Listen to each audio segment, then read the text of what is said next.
Hi, I'm Ashwin Sanghi. You may have read some of my books. Started with the Rosabal line, then Chanakya's chant, the Krishna key, and of course my latest, which was co-authored with James Patterson, Private India, and my soon to be released non-fiction work, 13 Steps to Bloody Good Luck. And I'm delighted to be here with you today. A little bit about me. Well, I'm a Marwadi businessman turned thriller writer, very strange combination indeed. And well, what I live for is really my writing. I've always maintained that before I became a writer, then what I lived for was my work. Now I live for my writing, and of course there are two other passions in my life, which is my wife and my whiskey. So these are the 4 W's of my life. You know, my greatest qualification in life was the fact that I was a wonderful liar. And so when you know how to spin a tale, when you know how to spin a yarn and make it sound very, very real, I think that's the ultimate qualification for a fiction writer.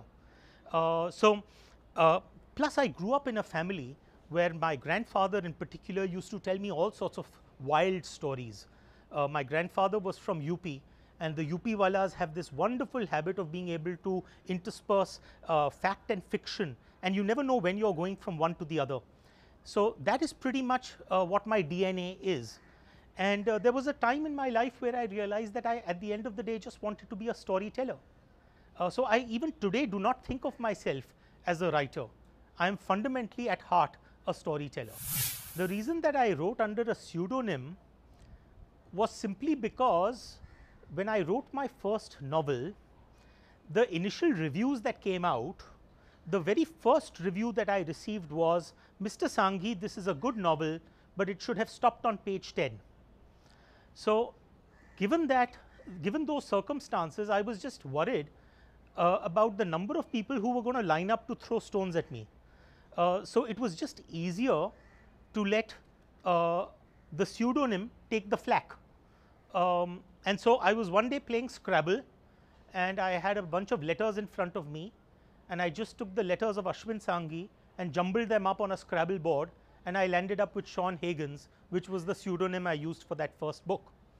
But thereafter, of course, my publisher, my publisher Westland, said that, look, how the hell are we going to market this book under the name Sean Higgins? So that was the day I decided to kill Sean Higgins and resurrect Ashwin Sanghi.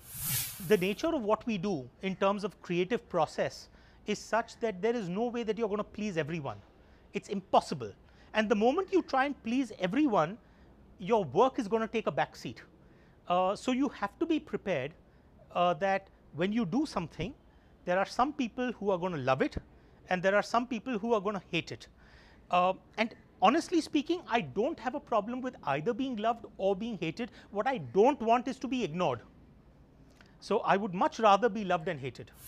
It depends actually in terms of what I am writing. For example, when I was writing Chanakya's chant, the entire ancient story of Chanakya's chant was written early morning, because I would get up early morning by around 4:30.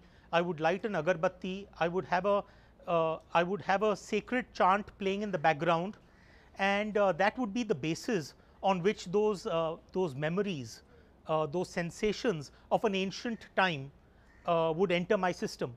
On the other hand, when I was writing the modern part of the story, which was written entirely independently, I wrote it all at night. At that time, I would pour myself a peg of whiskey, light up a cigar, and that was when I wrote the modern story. So yeah, I don't think it's about time. It's about what gets you motivated, what gets you into the mood to be able to describe that perfectly. There's no writer's block that a bottle of whiskey does not cure.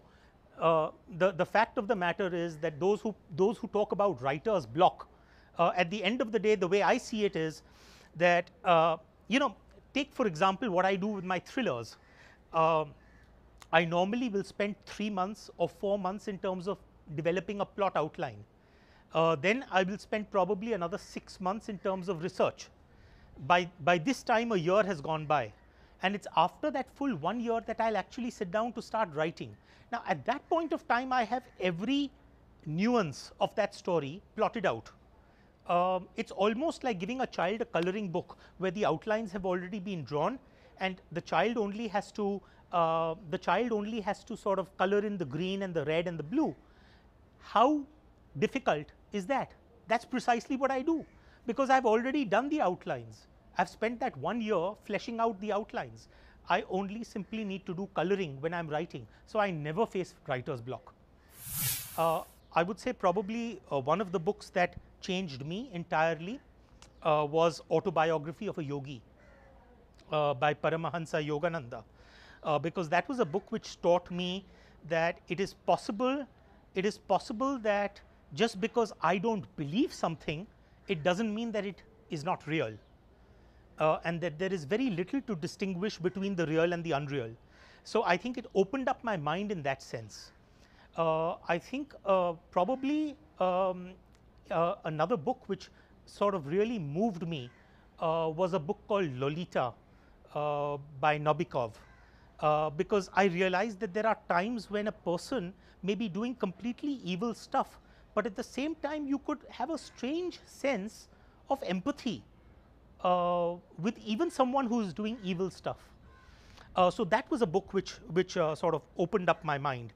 I think probably the book that I always return to whenever I'm down is probably the Rubaiyat of Umar Khayyam, the translation by Fitzgerald, because that was a book which my grandfather gave to me, and it's a rare 1940s edition. But I always return to it because every time I start on a different page and I find a new meaning in what is being conveyed. So it's one of those rare breeds of books where you can find a different meaning every time.